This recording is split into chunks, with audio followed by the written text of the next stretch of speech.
welcome to this week's Birkbeck Connections video interview.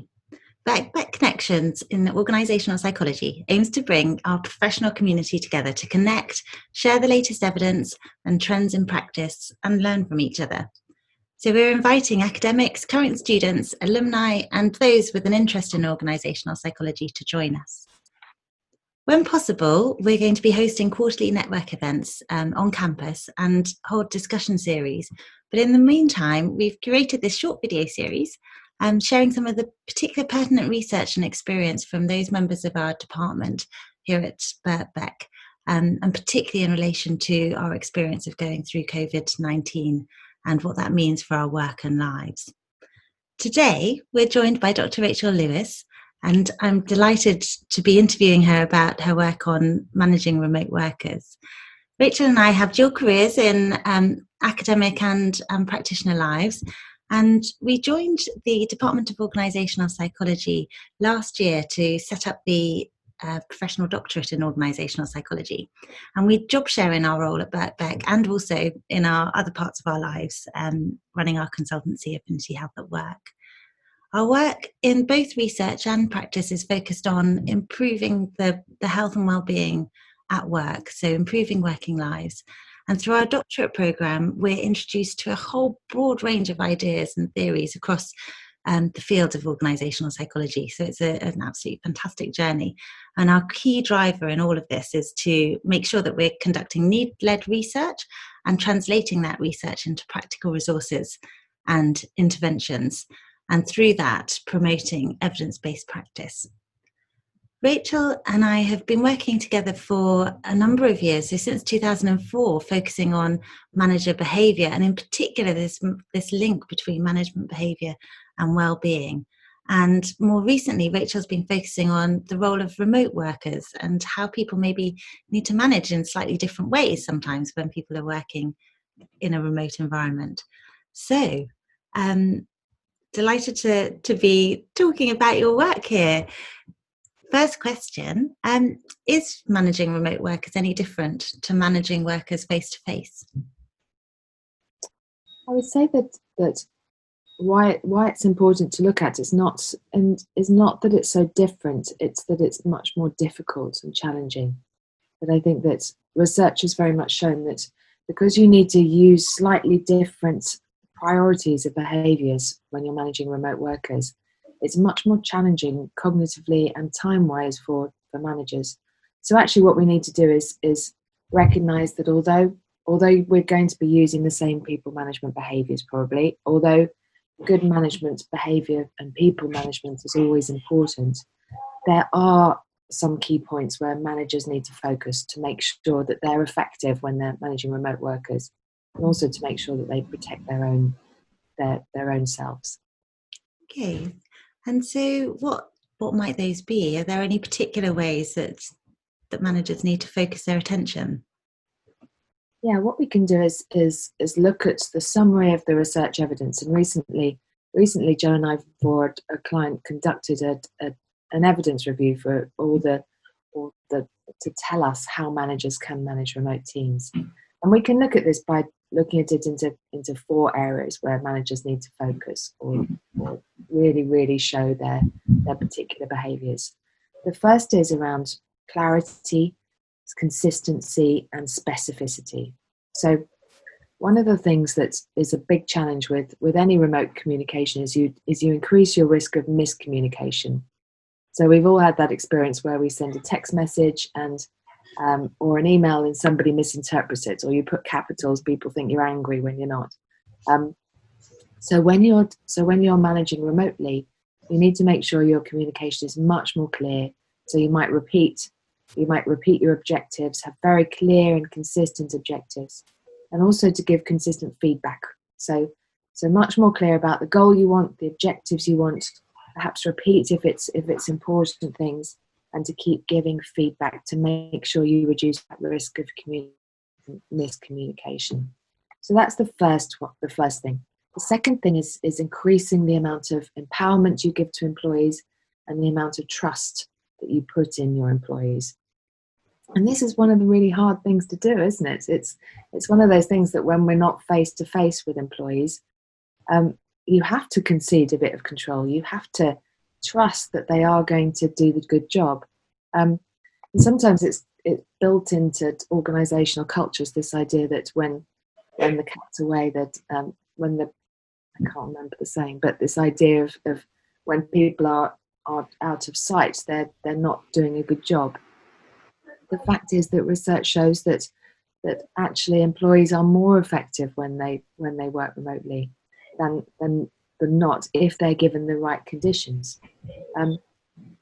So one of the if we look at research, one of the big kind of theories here or models is transformational leadership that we can look at here. So transformational leadership is great because it explains how managers can gain this cohesion, to build this trust, and to get teams working together, creating a supportive culture. So we need to make sure that managers are able to empower their workers. I think what's also key here, though, is that we make sure that organisations and the leaders above the managers actually enable managers to have this autonomy to do this. So they can only empower their staff if they're empowered themselves. So that's the third one. That's the second one. The third one, we would say, is individualised consideration. So what we found, and we did some work with IOSH looking at the health and safety of remote workers in conjunction with University of East Anglia. And what we found was that actually when we're managing remotely, your management behaviour is less effective if you're managing everybody consistently as a group. So if you use the same behaviour to your whole team, and actually what you need to do is have an individual approach, have an individual relationship with each, and that's in recognition, and none more so at the moment. It's this recognition that everybody's going through different experiences, aren't they? Everyone's having we see dogs walk in, and kids, we see people working from their bedrooms in corridors. Everybody is having different experience, and so therefore managers need to have that individual relationship in order to understand what makes them tick, and therefore get the best out of them. And if we look at, so the research that we did with IOSH and UEA has more understanding of this. In terms of the relevant theories, it would probably be around something like leader-member exchange, or LMX would be really important here. And also Joe and I, through our work with HSE and CIPD, did lots of work looking at the management competencies for preventing and reducing stress in employees. And one of those key behaviours was about this individualised approach as well. And then the fourth thing is due care for physical and psychological safety. So what we found, again from the IOSH work, is that when managers are managing remotely, then actually the responsibility for their and duty of care for their team continues. Because they're face to face, because they're not face to face, we're not often going to have the same risk assessment for their physical environment as we would if they're in the office.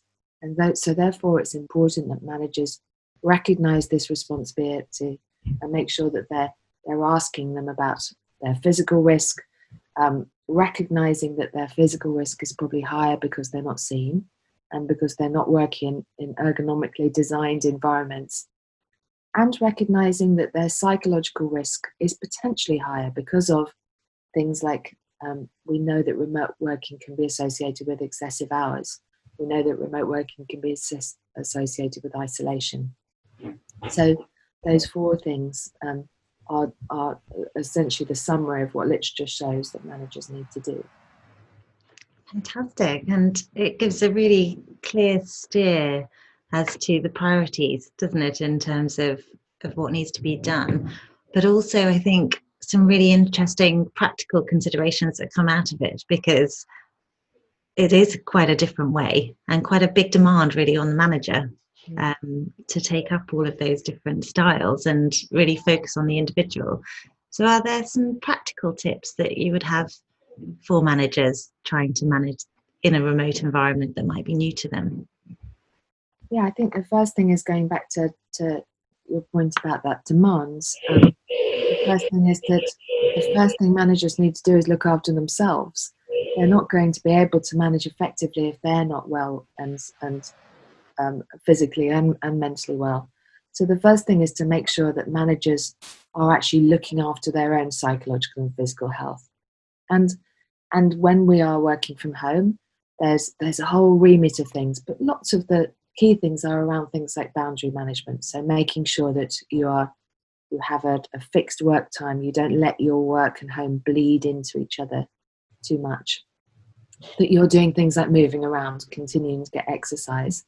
That you're having enough social connection. Once managers are able to look after themselves, then they can be a role model. And so there's this important thing about modeling that. So managers should be role modeling their own hours of working. So using things to show that they are using boundary management so that their team do as well. I think the second thing is related to that individual approach I talked about, this thing of just knowing that one size doesn't fit all. We're going to have to behave in different ways to different team members. And although that would be good people management behaviour in a face-to-face setting, this is particularly important in a remote setting, because you don't get the immediate feedback from people about whether it's working or not. And also you don't potentially get that different layer of support that's given when everybody's working together in a team. I think the third thing is that it's important for managers to acknowledge the difficulties. So with remote working, there are going to be miscommunications. There is going to be conflict. There is going to be misunderstanding. And there are times where some people are finding it incredibly difficult and others aren't. So it's about being open and honest and able to say that mistakes are all right and that we are learning this together, and making sure that despite that, everybody's clear of what the overall outcome or overall aim of your team is. I think I can't stress enough about how important prioritising informal communication is. We're in such a fast-paced life that often what happens in face-to-face is that we might have meetings all day, and those meetings would be so highly agendaed you might not actually get time to catch up with your employees. And there are signs that at the moment that's been changing a bit. So by the fact that we've had this shared experience, by the fact we've had glimpses into people's home lives, we have started to get to know a bit more about employees than not. But what's important, we had a doctoral student, Antonia Diekman, did some fantastic work looking at informal communication in organisations. And what that research showed and found, and looked at other evidence to support this, was that informal communication is the glue that keeps organisations together. It's not gossip. It's not that kind of thing that's taking away from your real job. It's really important, and particularly when you're not seeing your team, it's absolutely key to understanding what's going on and therefore understanding how they can work or not. I said a bit about that at the time, about the beginning points about clarity and communication. Feedback is really key. So to give feedback consistently. Again, when people are not there, we're more likely to be out of sight, out of mind, and so therefore pick up the bad things and not pick up the good things. So consistent feedback and positive feedback. And perhaps not positive feedback in the same way as you would when they were face to face. So at the moment, it might be that you've had to drop expectations of your team because of the challenges they're having to work with. So it's making sure that you thank people, you acknowledge them, you give evidence of and say well done for their accomplishments, however small they are.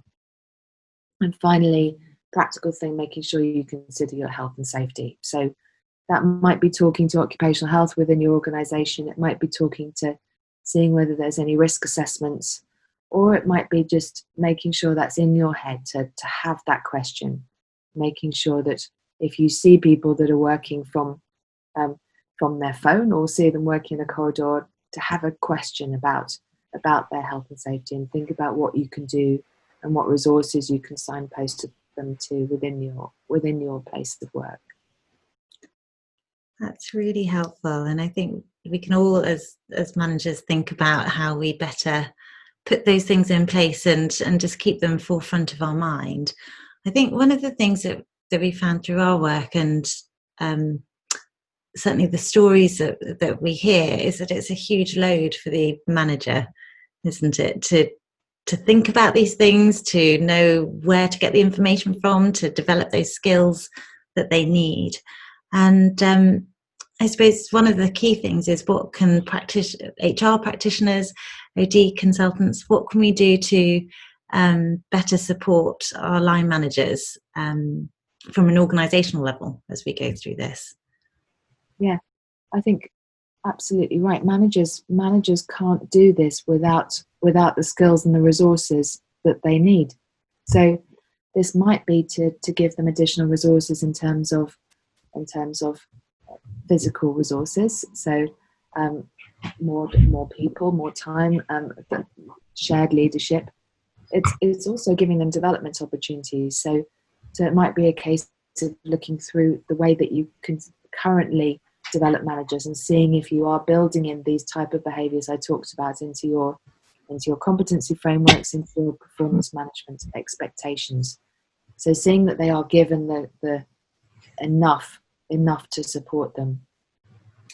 I think the second thing that organisations need to think about is about making sure that they have policies and processes to support managers to empower their staff. So this might be as simple as looking at your flexible working policy and looking at how managers can enact that. But it's also just looking at your systems throughout and seeing if managers are going to be able to empower their teams during this time and on an ongoing basis. And I think finally it's thinking about this. All so much of remote management and remote leadership relies on trust, and there are various ways that we can build trust. So trust has been shown to be built by these 4 components. So we have sincerity, reliability, competence, and care. But we can't have a trusting relationship if it's within an unsafe organisational culture, or within a culture where people are not trusted. And so therefore there's a responsibility for the organisation to create these psychologically safe cultures. So create places where employees can speak up, where there's a no blame culture, where there is a focus on learning and development, and forward thinking and innovation. They would be my main things probably. Fantastic. Well, thank you so much. I think there's a lot of really helpful information there for us to distill and think about where perhaps the gaps are in what we're all doing, both individually as managers, but also as organisations. I think a lot of companies had things in place, but perhaps provided support on a smaller scale. And how does that then scale across the organisation, or what new systems might need to be put in place? So thank you so much for sharing those insights with us. Really incredibly valuable. So do join us for next week's video. We have Dr. Susan Khan, who's going to be talking about organisational endings, and we're very much looking forward to hearing more from her. Thank you.